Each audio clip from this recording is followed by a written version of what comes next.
ಸಿಂಹರಾಶಿ ನ್ಯಾಯಾಲಯದ ವಿಚಾರ, ಕಾನೂನಾತ್ಮಕವಾದಂತಹ ಹೋರಾಟಕ್ಕೆ ಒಂದು ಧನಾತ್ಮಕವಾದಂತಹ ತಿರುವು ಸಿಕ್ಕುತ್ತೆ. ಜಯಗಳಿಸದೆ ಅನ್ನುವಂತಹ ಯಾವುದೋ ಒಂದು ಸಂಭ್ರಮ ಸಂತೋಷ ನಿಮ್ಮಲ್ಲಿ ಮನೆ ಮಾಡುತ್ತೆ. ಆದರೆ ಪೂರ್ಣವಾದಂತಹ ಜಯ ಸಿಕ್ಕುವರೆಗೂ ಆ ಸಂತೋಷ ಸಂಭ್ರಮಗಳು ಬೇಡ ಅನ್ನುವಂಥದ್ದು ಕಿವಿ ಮಾತು. ನಿಮ್ಮ ಸ್ವಭಾವದಿಂದ ಸಂಬಂಧಿಕರಿಗೆ ಸಂತೋಷ ಆಗ್ತಕ್ಕಂಥದ್ದು. ಯಾವುದೋ ಒಂದು ನಿರ್ಧಾರ ಮಾಡ್ತೀರಿ, ಶಿಸ್ತನ್ನು ಪಾಲನೆ ಮಾಡ್ತೀರಿ, ಇಲ್ಲ ಇದು ಹೀಗೆ ಅನ್ನುವಂತಹ ಮಾತನ್ನು ದೊಡ್ಡವರಿಂದ ಕೇಳ್ತೀರಿ. ಆಗ ಬೇರೆ ಬಂಧುಗಳಿಗೆ ಆತ್ಮೀಯರಿಗೆ ಸಂತೋಷವಾಗ್ತಕ್ಕಂಥದ್ದಿದೆ. ವೈವಾಹಿಕ ಜೀವನ ಉತ್ತಮವಾದಂತಹ ರೀತಿಯಲ್ಲಿ ಇರತಕ್ಕಂಥದ್ದು. ವೃತ್ತಿ ಜೀವನದಲ್ಲಿ ಮಾತ್ರ ಒಂದಷ್ಟು ಎಡವಟ್ಟೆಗಳನ್ನು ಮಾಡ್ಕೊಳ್ತೀರಿ, ಸರಿಪಡಿಸ್ಕೊಳ್ಳೋದಕ್ಕೆ ಅವಕಾಶ ಇರುತ್ತೆ. ಆದರೆ ಏನೋ ಧೋರಣೆ, ಪರವಾಗಿಲ್ಲ ನನಗೆ ಅನುಭವ ಇದೆ ಅನ್ನುವಂತಹ ಯಾವುದೋ ಒಂದು ಮಾತು ಅಲ್ಲಿ ತೊಂದರೆಗೆ ಕಾರಣವಾಗುತ್ತೆ.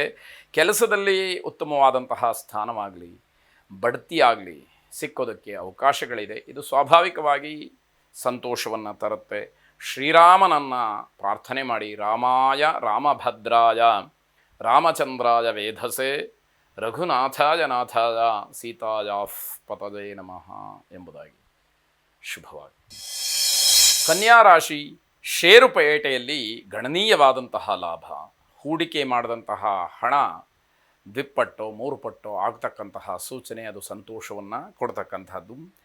ಯಂತ್ರಗಳಿಂದ ತೊಂದರೆ ಆಗ್ಬೋದು, ಕೆಲವು ಕೆಲಸಗಳಿಗೆ ತೊಂದರೆ ಆಗ್ಬೋದು, ನಿಮಗೇ ತೊಂದರೆ ಆಗ್ಬೋದು. ಆ ಸೂಚನೆಗಳಿದೆ. ತುಂಬ ಎಚ್ಚರಿಕೆಯನ್ನು ವಹಿಸಿ, ಮುಂಜಾಗ್ರತೆಯನ್ನು ವಹಿಸಿ, ಮುಂಜಾಗ್ರತಾ ಕ್ರಮವನ್ನು ಕೈಗೊಂಡ್ರೆ ಆಗತಕ್ಕಂತಹ ನಷ್ಟವೋ ಕಷ್ಟವನ್ನು ತಪ್ಪಿಸ್ಲಿಕ್ಕೆ ಅವಕಾಶಗಳಿರುತ್ತೆ. ಕುಟುಂಬದವರ ಯಾವ ಸಹಕಾರವೂ ಕೂಡ ಈ ದಿವಸ ನಿಮಗಿರೋದಿಲ್ಲ. ಇದನ್ನು ಅರ್ಥ ಮಾಡಿಕೊಳ್ಬೇಕು. ಆಗ ನೀವು ತೆಗೆದುಕೊಳ್ತಕ್ಕಂತಹ ನಿರ್ಧಾರಗಳು ಹೇಗಿರಬೇಕು ಅನ್ನೋದ್ರ ಬಗ್ಗೆ ಗೊತ್ತಾಗ್ತಾ ಹೋಗುತ್ತೆ. ನಿಮ್ಮ ಮನಸ್ಸನ್ನು ಸ್ಥಿರವಾಗಿಟ್ಕೊಳ್ಳಿ, ಮನಸ್ಸು ಗಟ್ಟಿಯಾಗಿರಲಿ, ನೆಮ್ಮದಿ ಅಂತಕ್ಕಂಥದ್ದು ಸಿಕ್ಕತ್ತೆ. ಬಂಧುಗಳಿಂದ ಉತ್ತಮವಾದಂತಹ ಸುದ್ದಿಯನ್ನು ಕೇಳ್ತೀರಿ. ಯೋಗ ನರಸಿಂಹಸ್ವಾಮಿಯನ್ನು ಪ್ರಾರ್ಥನೆ ಮಾಡಿ, ಉಗ್ರಂ ವೀರಂ ಮಹಾವಿಷ್ಣುಂ ಜ್ವಲಂತಂ ಸರ್ವತೋಮುಖಂ ನರಸಿಂಹಂ ಭೀಷಣಂ ಭದ್ರಂ ಮೃತ್ಯುಂ ನಮಾಮ್ಯಹಂ ಎಂಬುದಾಗಿ 24 ಬಾರಿ ಅದನ್ನು ಹೇಳಿಕೊಳ್ಳಿ. ನರಸಿಂಹನ ಅನುಗ್ರಹಕ್ಕೆ ಪಾತ್ರರಾಗಿ. ಶುಭವಾಗಿ. ತುಲಾರಾಶಿ ದಾಂಪತ್ಯದಲ್ಲಿ ಏನೋ ಸಣ್ಣ ಜಗಳ, ಹೊಂದಾಣಿಕೆ ಇಲ್ಲದೆ ಇರತಕ್ಕಂಥದ್ದು, ಅಥವಾ ಯಾವುದೋ ಒಂದು ಮಹತ್ತರವಾದಂತಹ ವಿಚಾರವನ್ನು ಮುನ್ನೆಲೆಗೆ ತಂದುಕೊಂಡಾಗ ಅಭಿಪ್ರಾಯಗಳು ಬೇರೆ ಬೇರೆ ಆಗ್ತಕ್ಕಂಥದ್ದು. ನಾನು ಹೇಳಿದ್ದೇ ನಡಿಬೇಕು, ನನ್ನ ಮಾತನ್ನೇ ಕೇಳಬೇಕು ಅನ್ನುವಂತಹ ಹಠಕ್ಕೆ ಬಿದ್ದು ಅಲ್ಲಿ ಈಗೋ ಸಮಸ್ಯೆ, ಅಹಂಭಾವ, ಅದು ನಿಮಗೆ ತೊಂದರೆಯನ್ನು ಮಾಡುತ್ತೆ ಅಂತ ಅರ್ಥ. ಯಾವ ಕೆಲಸಕ್ಕೂ ಕೂಡ ಉತ್ಸಾಹ ಇರೋದಿಲ್ಲ. ಯಾವಾಗ ಹೀಗೆ ದಾಂಪತ್ಯದಲ್ಲಿ ವಿರಸ ಬರುತ್ತೋ, ಗಂಡ ಹೆಂಡತಿಯರ ಮಧ್ಯದಲ್ಲಿ ಜಗಳಗಳಾಗತ್ತು, ಮಾತಿಗೆ ಮಾತು ಬೆಳೆಯಿತು, ಯಾವ ಕೆಲಸ ಆದರೆ ಆಯಿತು ಹೋದರೂ ಹೋಯಿತು ಅನ್ನುವಂತಹ ಭಾವನೆ ಮನಸ್ಸಿನಲ್ಲಿ ಮೂಡುತ್ತೆ. ಯಾವ ಕೆಲಸಕ್ಕೂ ಕೂಡ ಉತ್ಸಾಹ ಇಲ್ಲದೇ ಇರುವ ಹಾಗಾಗತ್ತೆ.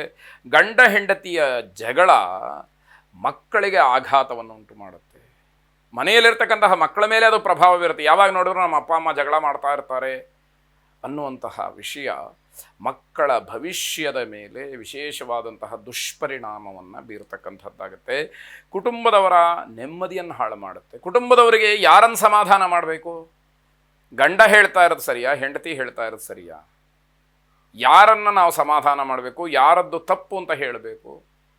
ಒಬ್ಬರಿಗೆ ಹೇಳಿದ್ರೆ ಮತ್ತೊಬ್ಬರಿಗೆ ಬೇಸರ, ಇಬ್ಬರೂ ಸಮಾಧಾನಕ್ಕೆ ಬರ್ತಾ ಇಲ್ಲ. ಈ ಪರಿಸ್ಥಿತಿಯನ್ನು ನೋಡಬೇಕಾದಂತಹ ಸ್ಥಿತಿ.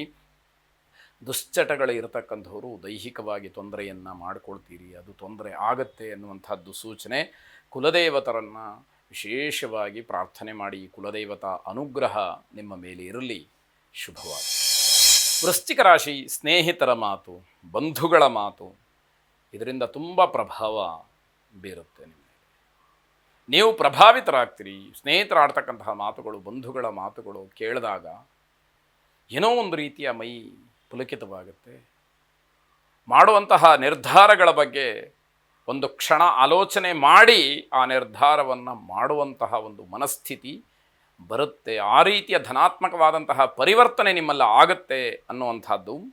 ವ್ಯವಹಾರದಲ್ಲಿ ಹಿಂದಿನ ಶ್ರಮ ಏನಿದೆ ಅದು ನಿಮಗೆ ಲಾಭದಾಯಕವಾಗಿದೆ. ಬಹಳ ಹಿಂದೆ ಕಷ್ಟಪಟ್ಟಿರ್ತೀರಿ, ಅದರ ಪ್ರತಿಫಲ, ಅದರ ವಿಶೇಷವಾದಂತಹ ಲಾಭ ಇವತ್ತು ಗಳಿಸಲಿಕ್ಕೆ, ನೋಡಲಿಕ್ಕೆ, ಅದನ್ನ ಅನುಭವಿಸಲಿಕ್ಕೆ ಅವಕಾಶಗಳು ಹೆಚ್ಚಾಗಿ ಆಗ್ತಕ್ಕಂಥದ್ದು. ಹಣದ ಸಮಸ್ಯೆ ಏನಾದರೂ ಇದ್ದರೆ ಅದು ಬಗೆಹರಿತಕ್ಕಂತಹ ಸೂಚನೆಗಳು ಕಾಣ್ತಾ ಇದೆ. ತಾಯಿಯವರನ್ನು ಗೌರವಿಸಿ, ಯಾಕೆ ಅಂತಂದರೆ ಆಚಾರ್ಯ ಶಂಕರರು ಬಹಳ ವಿಶೇಷವಾದಂತಹ ಮಾತನ್ನು ಹೇಳಿದ್ದಾರೆ. ಕುಪುತ್ರೋ ಜಾಯೇತ ಕ್ವಚಿದಪಿ ಕುಮಾತ ನಭವತಿ. ಕೆಟ್ಟ ಮಕ್ಕಳು ಹುಟ್ಟಬಹುದು, ಆದರೆ ಕೆಟ್ಟ ತಾಯಿ ಹುಟ್ಟುವುದಿಲ್ಲ ಅನ್ನುವಂಥದ್ದು. ತಾಯಿಯನ್ನು ಮನಃಪೂರ್ವಕವಾಗಿ ಪೂಜ್ಯ ಭಾವನೆಯಿಂದ, ಕೃತಜ್ಞತಾ ಭಾವನೆಯಿಂದ ಗೌರವಿಸಬೇಕಾದ್ದು ಬಹಳ ಮುಖ್ಯವಾಗತ್ತೆ. ನಿಮ್ಮ ವೃತ್ತಿಯಲ್ಲಿ ತಂತ್ರಗಾರಿಕೆಯನ್ನು ಬಳಸಿದರೆ ಯಶಸ್ವಿಗಳಾಗ್ತೀರಿ. ಬಹಳ ಬುದ್ಧಿವಂತಿಕೆಯಿಂದ ಅದನ್ನು ಉಪಯೋಗ ಮಾಡಿಕೊಳ್ಳಿ. ಕಾರ್ಯಚಟುವಟಿಕೆಗಳಲ್ಲಿ ಅರ್ಥಪೂರ್ಣವಾದಂತಹ ಬದಲಾವಣೆ ಆಗಲಿ. ಆ ಬದಲಾವಣೆಯಿಂದ ನಿಮಗೊಂದಷ್ಟು ಲಾಭ ಅಂತಕ್ಕಂತಹದ್ದು ಸಿಕ್ಕತ್ತೆ. ಲಲಿತಾ ಪರಮೇಶ್ವರಿಯನ್ನು ಪ್ರಾರ್ಥನೆ ಮಾಡಿ. ಶುಭವಾಗಿ.